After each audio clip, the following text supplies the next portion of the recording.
After interviewing over 500 automation engineers, I found 4 things that destroy automation test scripts every single time. One of them is becoming a much more bigger problem now that AI is writing all the code faster than teams can test it.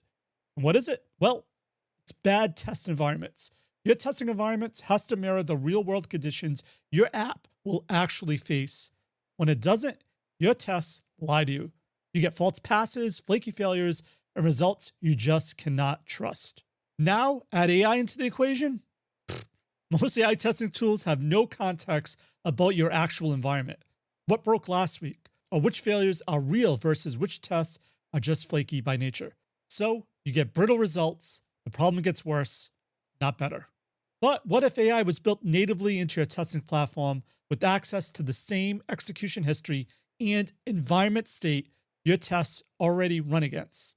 And that's why I'm really excited to have Ole from Testkube joining us to give a walkthrough of this exact issue. He's going to show live demos, autonomous agents that triage failures, separate real bugs from flaky tests, and generate runnable tests from plain English in the framework your team already uses. It's free. You don't want to miss it. Check it out using that link down below. If bad environments are still destroying your automation, this one is definitely worth your hour. And once again, check it out using that link down below. Hope to see you there.